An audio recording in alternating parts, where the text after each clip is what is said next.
उनके क्या मकासद है कि पुरअमन खित्ते के अंदर इस तरह की सूरत पैदा कर रहे हैं। एक बात बिल्कुल वाज़ेह है, जो लोग क्रिमिनल है, जिनका किसी माफिया के साथ ताल्लुक है, उस शहर के अंदर आइन और कानून के एतबार से वो पुलिस की जिम्मेदारी है, वो इंतजामिया की जिम्मेदारी है, उनके खिलाफ पर्चे रजिस्टर करें। और अगर किसी को बहुत शौक है किसी बंदे को इन्वेस्टिगेट करने का, वो पुलिस का कवर ले, वो इंतजामिया का कवर ले, फिर वो जाके उसको इन्वेस्टिगेट करे।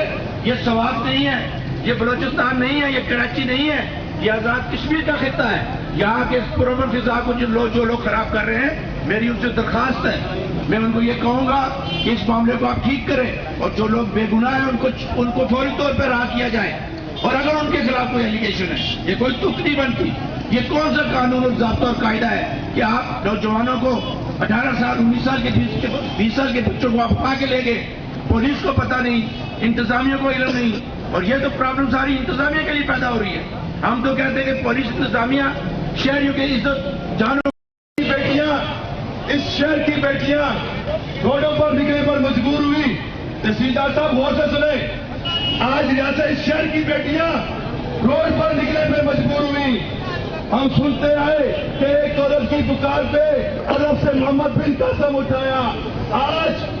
आज इस नूरी लंगड़ी असेंबली के अंदर, इस ड्रग माफिया असेंबली के अंदर एक भी गैरतमंद एमएलए मिनिस्टर मौजूद नहीं कि जो अवाम की आवाज को, अवाम के एहसास को महसूस कर सके।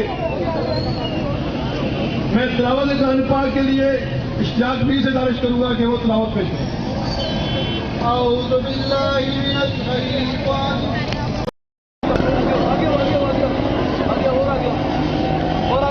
आप इनकी पीछे आ जाओ, बाकी सारे बैठे हो गए, 1 मिनट में रुके।